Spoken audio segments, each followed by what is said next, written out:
یہ ہمارے مدرسوں میں جیسے ابھی اعلان ہوا تھا ہندی انگلش کس طرح ہے، آپ یہ سمجھو دسترخوان بچھایا گیا، قورمہ آ کر رکھا گیا، روٹی رکھی گئی، بریانی آ گئی، زردہ آ گیا۔ اچھا یہ اصل چیز ہے، قورمہ، روٹی، سالن، روٹی، چاول، میٹھا نمکین اصل ہے۔ اس کے ساتھ ساتھ میں آپ نے کھیرا کاٹ کر رکھ دیا، اس کے سامنے آپ نے گاجر کاٹ کر رکھ دیا، آپ نے مولی تراش کے رکھ دی، ہری مرچیں رکھ دی ہیں، ٹماٹر رکھ دیے ہیں، جس کو آپ لوگ سلاد کے نام سے پکارتے ہیں۔ تو آپ ایمانداری سے بتاؤ، کھانا یہ ٹماٹر اور یہ مولی، یہ گاجر، یہ کھیرا جو کاٹ کر دسترخوان پہ رکھا گیا ہے، یہ کھانا اصل ہے یا روٹی اور سالن اصل ہے؟ وہ بھی دسترخوان کی زینت بنی ہوئی ہے، اس کے ذریعے سے دو چار لقمے زیادہ کھائے جاتے ہیں۔ ہم تو سمجھتے ہیں کہ دنیاوی تعلیم ہمارے مدرسوں میں اسی طریقے سے ہے، جیسے پیاز اور ہے اور ٹماٹر اور کھیرا وغیرہ کاٹ دیا گیا ہو۔ اصل تعلیم ان مدرسوں کی قرآن و حدیثی تعلیم ہے۔ مسلمان و اسیر غم مسلمان، مسلمان و اسیر غم مسلمان، پلٹ جا جانب منزل، مسلمان و اسیر غم مسلمان، پلٹ جا جانب منزل، پلٹ جا۔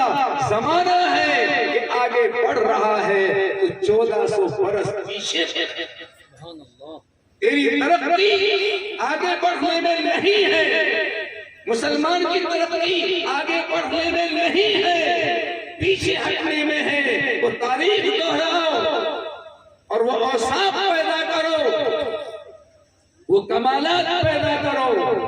تو اللہ اس لیے بھائیوں، ہمارا مذہبی تعلیم جب ہمارے پاس حضرت تھانوی رحمۃ اللہ علیہ فرماتے ہیں یہ دنیاوی تعلیم ہم منع نہیں کرتے، خوب سیکھو، تم شوق سے تعلیم پڑھو، پارک میں پھولو، جائز ہے، غباروں پہ اڑو، چرخ پہ جھولو، مگر یک سخن بندے عاجز کی رہے یاد، اپنی حقیقت کو، اپنے خدا کو، اپنی حقیقت کو کوئی منع نہیں کرتا۔ خوب پڑھو، اپنے اچھی سے اچھی انگریزی پڑھو، لیکن بھائیو مسلمان بنو، اپنے بچوں کو انگریزی کو پڑھاؤ، مسلمانوں انگریزی پڑھاؤ، لیکن انگریز نہ بنو۔ ایک انگریزی پڑھانا ہے، ایک انگریز بنانا ہے۔ مسلمان بچوں کو انگریز بناتا جا رہا ہے۔ انگریزی سیکھنا الگ بات ہے اور انگریز بننا الگ بات ہے۔ آج مسلمان داڑھی والے، کرتے پائجامے والے، ٹوپی والے، ہاتھ میں تسبیح والے، ان کے بچوں کا حال یہ ہے۔ یہ ہماری مائیں بہنیں شاید کئی پردے میں سن رہی ہوگی، آواز جا رہی ہوگی، آج ہمارے اپنے چھوٹے چھوٹے معصوم بچوں کو ان کو کچھ بھی پتہ نہیں ہے، اگر وہ سکھاتی ہیں بجائے سلام کے، ہم مسلمانوں کے بچوں کو دیکھتے رہتے ہیں، وہ ٹاٹا کرتے ہیں، ہاتھ ہلاتے ہیں، گاڑی میں بیٹھے بچے جا رہے، مہمان آیا تو بچے کو، مسلمانوں کے بچوں کو ہاتھ ہلاتے ہوئے آپ نے دیکھا کہ نہیں دیکھا؟ نہیں دیکھا ہے؟ یہ کیا ہے؟ یہ انگریز بنانا نہیں تو اور کیا ہے؟ ٹاٹا، اتنا سلام جامع لفظ ہے ہمارے پاس اور اس کو چھوڑ کر ہم ٹاٹا کرتے ہیں۔ سلام کی جگہ ٹاٹا آ گیا، ابا کی جگہ کیا آ گیا؟ پاپا آ گیا۔ سلام کی جگہ ٹاٹا اور ابا کی جگہ پاپا۔ میں کہا کرتا ہوں یہ پاپا اتنا کمزور ہے، چائے کو دیکھتے ہی جی چھوڑ دیتا، دم توڑ دیتا ہے۔ جب صبح چائے کا اور پاپے کا مقابلہ ہوتا ہے، جیت چائے کی ہوتی ہے، پاپے کی ہوتی ہے۔ پاپا تو سامنے آتے ہی ہتھیار ڈال دیتا ہے۔ آج کے پاپا بھی آج کل کے ایسے ہی پھرتے پھرتے۔ ایک مرتبہ میں ایک رکشہ میں بیٹھا، مولوی صاحب اجی کوئی تعویذ دے دو. کیا اجی بس تعویذ کیا بتاؤں جی, میری گھر والی ایسی ہے یوں کرتی ہے, گالیاں دیتی ہے, برا بلا کہتی ہے, جب چاہے چلی جاتی ہے. اور جی مولوی صاحب آپ کو کیا بتاؤں, کل تو اس نے میرا مار بھی دیا, بیچارے نے صاف کہہ دیا کل تو اس نے میرا مار دیا. بھائی یہ پاپا جو ہے نا آج گھر والیوں سے پٹتے پھرتے ہیں, ابا کوئی نہیں پٹتا تھا.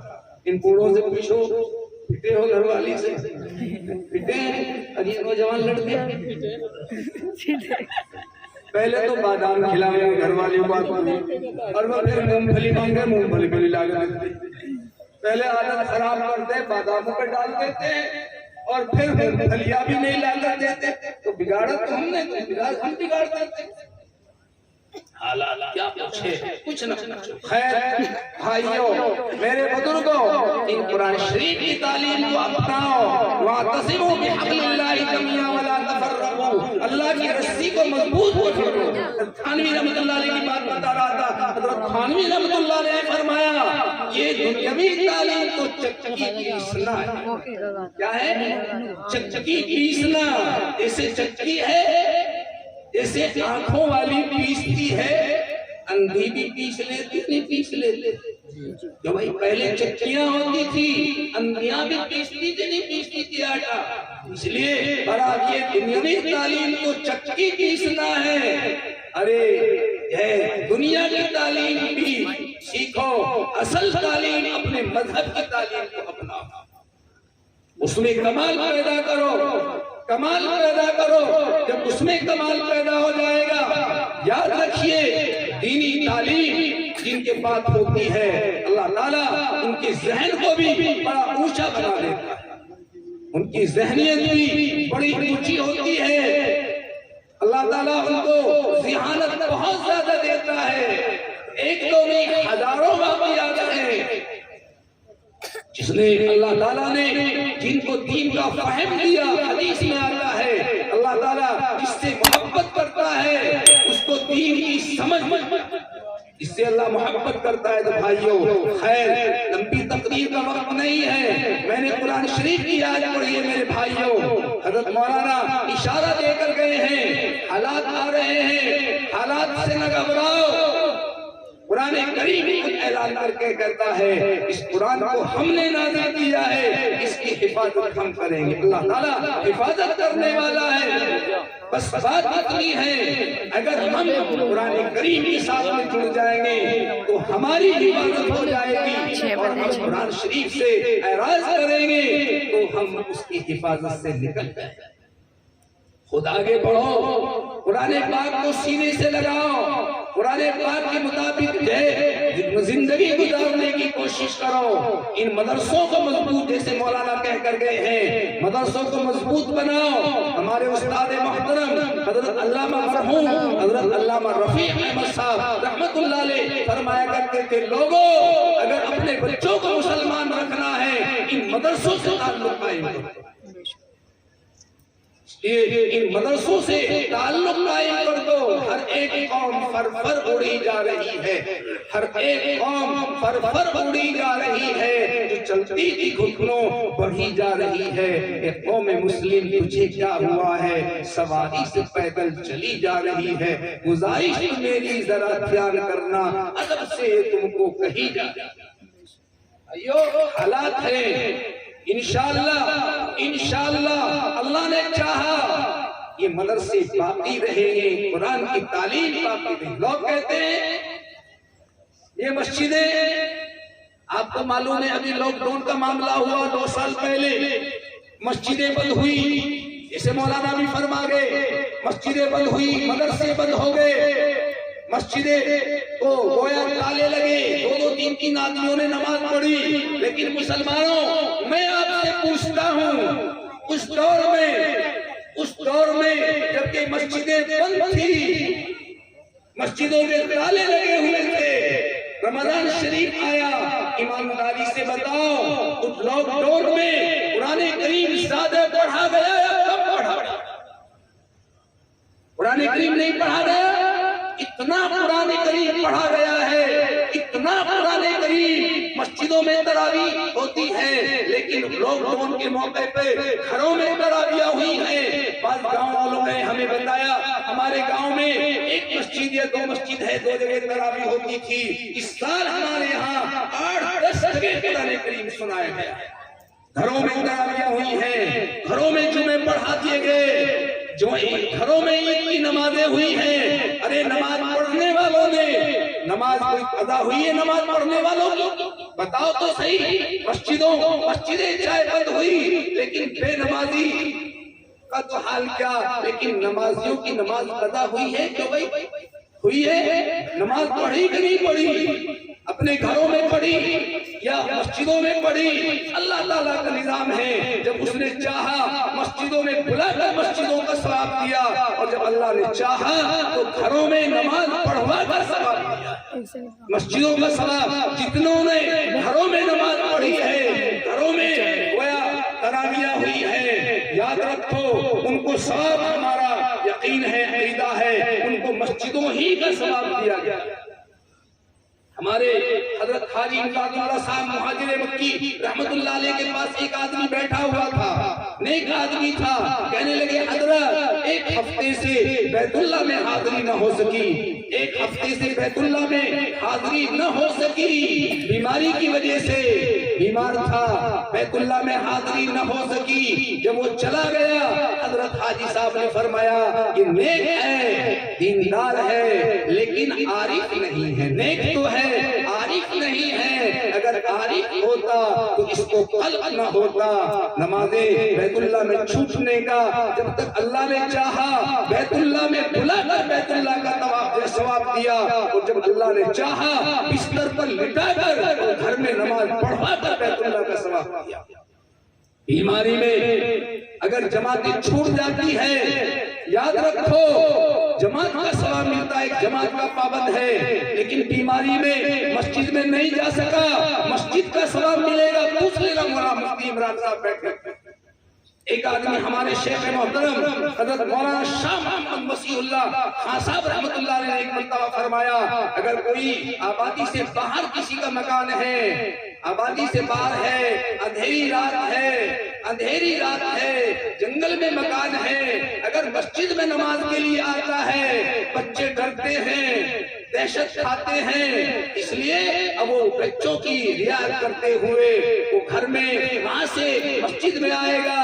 رات عشاء کی نماز کا وقت ہے، بچے ڈر رہے ہیں، رات اندھیری رات ہے، اس لیے اب وہ گھبرا رہے، اگر وہ ان کی رعایت کرتے ہوئے اور گھر میں نماز پڑھ لیتا ہے اس کو جماعت کا ثواب نہیں ملے۔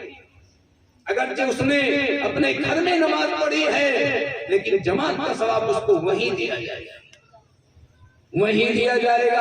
اس سارے طریقے بہرحال ہماری شریف میں یاد رکھو۔ بہرحال اللہ تعالیٰ نے قرآن شریف کی بات کا حفاظت کا وعدہ کیا ہے، اللہ حفاظت کرے گا، جس سے چاہے گا حفاظت لے لے گا۔ اگر تم بے روزی برتو گے تو ہم کسی اور سے کام لے لیں گے، دین تو باقی رہے گا، قرآن بھی باقی رہے گا۔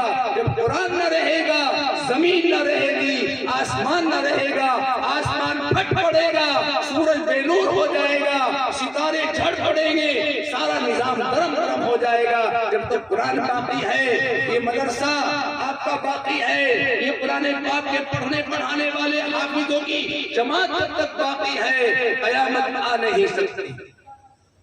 اور یاد رکھو ابھی تو ایک دور ایسا آئے گا کہ قرآن کریم کی تعلیم اس طرح ہوگی، بس کیا بتائیں، قرآن کریم کی تعلیم کوئی جگہ ایسے نہیں ہوگی جس میں قرآن کریم کی تعلیم نہ ہو۔ اتنے مدرسے، اتنے مکاتب سارے، کوئی بھی ہمارا عقیدہ ہے کوئی بھی کالج نہ رہے گا ایسا جس میں قرآن شریف کی تعلیم نہ ہو۔ کہاں کہاں اذانیں دی جائیں گی تفصیل کا موقع نہیں بتاتا۔ اس طریقے سے اللہ تعالیٰ نے قرآن شریف کی حفاظت کا ذمہ لیا ہے، وہ تو حفاظت کر کے رہے گا۔ اس لیے ہم لوگ اگر چاہتے ہیں ہماری بھی حفاظت ہو، ہم قرآن پاک کے ساتھ میں جڑ جائیں۔ شاید پہلے آپ نے سنا ہوگا یا نہیں سنا ہوگا، ہمارے استاد محترم حضرت علامہ صاحب ایسے موقع پر ایک واقعہ سنایا کرتے تھے۔ اللہ تعالیٰ جب چاہتا ہے بڑوں کا کام چھوٹوں سے لے لیتا ہے۔ حضرت مولانا اسد اللہ صاحب آپ کے سہارنپور میں ناظم صاحب کے نام سے مشہور تھے۔ ناظم صاحب حضرت تھانوی کے علماء میں سے تھے، ان کا بچپن ہے۔ اور اس زمانے میں سہارنپور میں ایک آدمی آ گیا، اس نے قرآن کریم کی آیت کو غلط بتایا، فلاں آیت غلط ہے، فلاں آیت غلط ہے۔ اس میں لکھا ہے آگے کی بات تو اللہ جانتا ہے۔ قرآن شریف میں 5 باتوں کا ان اللہ عنده علم الساعہ وَيُنَزِّلُ الْغَيْثَ وَيَعْلَمُ مَا فِي الْأَرْحَامِ، اس میں بھی 5 باتوں کا ذکر کیا گیا ہے۔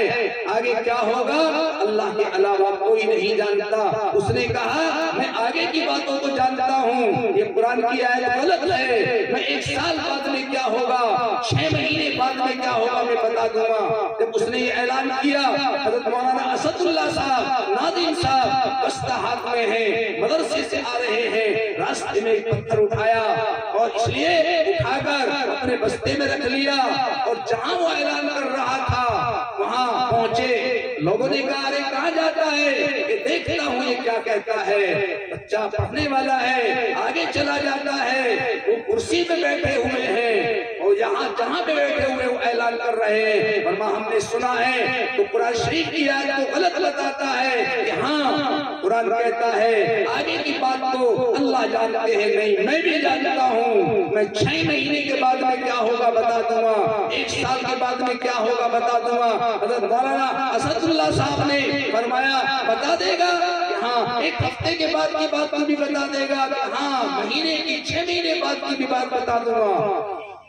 فرمایا ابھی جو کچھ ہونے والا ہے اس کو بھی بتا دے گا کہ ہاں میں بتا دوں گا کیا ہونے والا ہے۔ حضرت مولانا اسد اللہ صاحب کھڑے ہوئے اور اپنے بستے میں سے پتھر کو نکالا اور نکال کر نشانہ لگا کر کھڑے ہو گئے کہ بتائے پتھر تیرے سر میں لگے گا نہیں لگے گا، یہ پتھر تیرے سر میں لگے گا یا نہیں لگے گا۔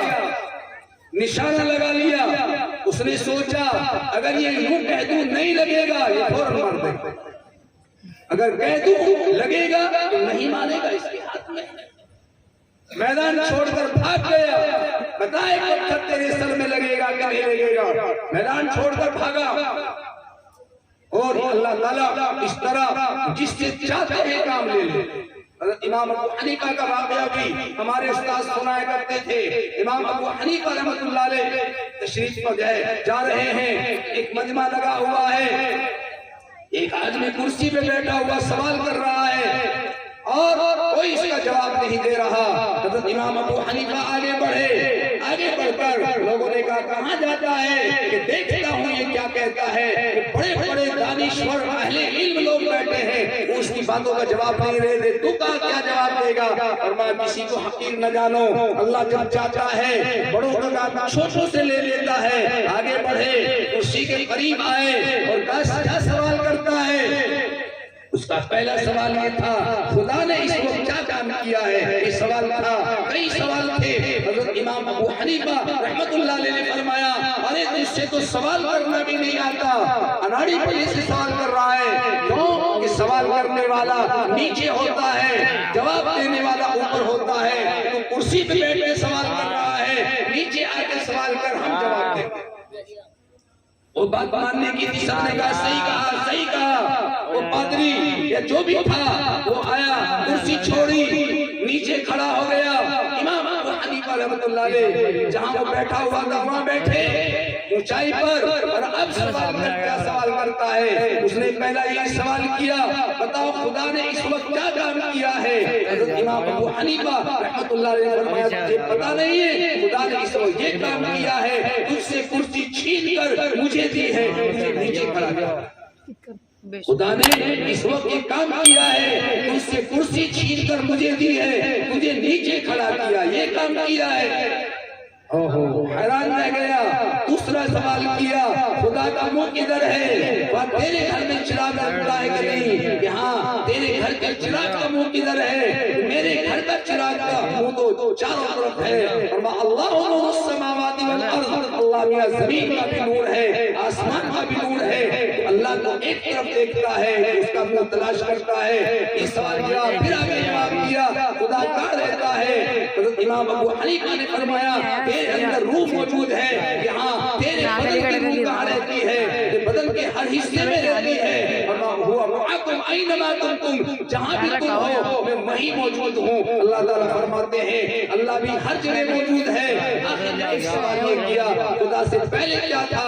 امام ابو حنیفہ رحمۃ اللہ علیہ نے فرمایا تو گنتی گننا جانتا ہے؟ کہاں ذرا گنیو. اس نے گننی شروع کی. فرمایا اوپر سے گن. وہ اوپر سے گنتا ہوا آیا 100 99 98 97 اور 96 95 اوپر سے گنتا ہوا آخر میں آیا 10 9 8 7 6 5 4 3 2 ایک پر آ کر خاموش ہو گیا. امام ابو حنیفہ نے فرمایا آگے گن ایک سے پہلے کیا ہے؟ ایک سے پہلے تو کچھ نہیں ہے. قرآن کہتا ہے کہہ دو اللہ ایک ہے. ارے ایک سے پہلے کچھ نہیں ہوتا. میدان چھوڑ کر بھاگ گیا. آئیو اللہ تعالیٰ نے قرآن شریف کی حفاظت کا ذمہ لیا ہے. چھوٹے چھوٹے معصوم بچوں کو اللہ تعالیٰ قرآن شریف ان کا حافظ بنا رہا ہے. ویسے ابھی بھی اسی سال غالباً خبر آئی تھی ایک لڑکے نے ایک مدرسے میں 55 دن میں پورا قرآن پاک پڑھی تھی. آپ نے خبریں آئی ہوگی جی 55 دن میں ایک بچے نے پورا قرآن شریف 55 دن میں پورا قرآن شریف حفظ کیا. ابھی اسی سال خبر آئی تھی نیٹ پر. اور ایک نے 65 دن میں اس پورا قرآن پاک کو حفظ کیا ہے. یہ اللہ کی حفاظت نہیں ہے اور کیا ہے؟ میرے استاد مولانا سجے علامہ رفیق احمد صاحب کے ساتھی حضرت مولانا سلیم اللہ خان صاحب کی رانچی میں انہوں نے قرآن پاک کو ایک مہینے میں حفظ کر لیا. ایک مہینے میں مولانا سلیم اللہ خان صاحب نے ایک مہینے میں قرآن پاک کو حفظ کیا. یہ اللہ کی حفاظت نہیں پھر اور کیا ہے؟ ہمارے شیخ مولانا شیخ محمد یاسین صاحب نے جلال آباد میں بڑی عمر میں مولوی بننے کے بعد میں حفظ شروع کیا. حضرت مولانا مسیح اللہ خان صاحب حج کے لیے گئے. انہوں نے حفظ شروع کر دیا. 3 مہینے میں پورا قرآن شریف حفظ کر لیا. بہرحال ایک بزرگ کے متعلق ہم نے کتابوں میں پڑھا ہے انہوں نے 3 دن میں پورا قرآن شریف حفظ کیا. کتنے دنوں میں؟ 3 دن میں قرآن شریف دیکھا پارا دیکھا سنا دیا دیکھا سنا دیا دیکھا سنا دیا دیکھا سنا دیا. اس لیے 3 دن تک پورا قرآن شریف حفظ کیا. مولانا سید حسین احمد مدنی نور اللہ مرقدہ اس لیے ان کا روحانی ایک چراغ ابھی آپ کو تقریر سنا کر گیا ہے. اس لیے حضرت مولانا حسین احمد مدنی جب مالٹا کی جیل کے اندر تھے شیخ الہند نے فرمایا حسین احمد تراویح رمضان آ گیا تراویحوں میں قرآن شریف سننا چاہتے ہیں کیسے سنا جائے گا؟ شیخ الہند بھی اس وقت حافظ نہیں تھے مولانا حسین احمد بھی حافظ نہیں تھے. فرمایا حضرت میں سناؤں گا روزانہ مولانا حسین احمد مدنی نمبر اللہ مرقدہ روزانہ 12 آیات کرتے شام کو تراویح میں سنا دیتے. روزانہ 12 آیات کرتے سنا دیتے. جب رمضان میں 29 دن میں پورے قرآن پاک کو حفظ. یہ اللہ کی حفاظت نہیں تو اور کیا ہے؟ یاد رکھو مسلمانوں انشاءاللہ قرآن باقی رہے گا. ارے قرآن باقی رہے گا سارا عالم باقی رہے گا. قرآن نہیں ہوگا اس عالم کی کوئی ضرورت نہیں ہے. سماء فطرت وإذا الكواكب انتثرت فرمایا الشمس كفرت وإذا النجوم سب نظام درم ہو جائے گا. انشاءاللہ قرآن شریف تو باقی رہے گا. بس ہمیں یہ چاہیے ہم قرآن شریف کے ساتھ میں جڑے رہیں اس سے وابستہ رہیں ان مدرسوں کی حفاظت کریں. ابھی مولانا آپ سے وعدہ کرا کر گئے ہیں ان مدرسوں سے جڑے رہو گے انشاءاللہ جڑے رہو گے. ہاتھ اٹھا کر بتاؤ. اس لیے آپ یہ نہ سمجھو یہ مولوی چندوں کے لیے کہتے ہیں چندہ تم نہیں دو گے اور دے گا. تم نہیں دو گے اور دے گا. ہزاروں مسجدیں ہیں اس علاقے میں جو ایسی بنی ہیں جو جو چندہ کہاں کہاں سے آیا ہے، کہاں کہاں سے۔ اب سے 15 سال پہلے ہمارے گاؤں میں ایک لڑکی کی طرف سے 9 لاکھ روپے 15 سال پہلے مسجد بنائی گئی، 20 سال پہلے مسجد بنائی گئی، اور آج بہت ساری مسجدیں بن رہی ہیں۔ یاد رکھو، اگر آپ چندہ دیں گے اس لیے آپ کا فائدہ ہوگا، نہیں دو گے مدرسے پھر بھی آباد رہیں گے۔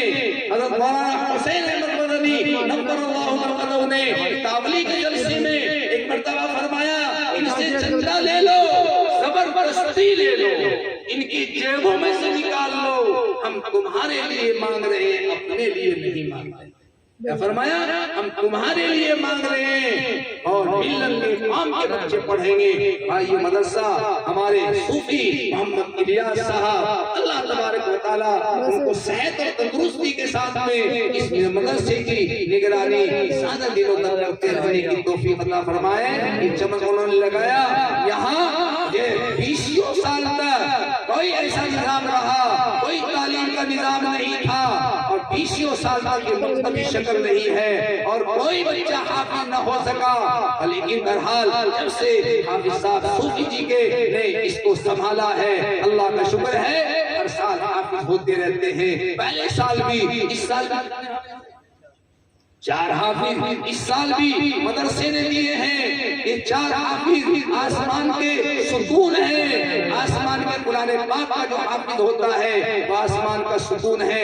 یہ ہر سال آپ کو مدرسہ حافظ دے رہا ہے۔ آئیے اس مدرسے کو آبادی کے لیے ہمیں بہت حصہ لینا ہے، آگے کھڑے جہر ہونا ہے۔ کئی باتیں اس وقت، اب میں کیا کہوں، یہ بات دوسری درل وقت نہیں رہا ہے، ذہن میں تو کچھ آ رہا تھا آپ کو کچھ سبق سناؤں، لیکن وقت اتنا نہیں ہے۔ اب تو بھائیوں بس بات یہ ہے، 2-3 ضرورتیں ہیں، آپ اس کی مدرسے کی ضرورت پوری کرتے رہتے ہیں۔ بہت بڑا حال کہ مسجد کی شکل میں پہلے جلسے میں ہم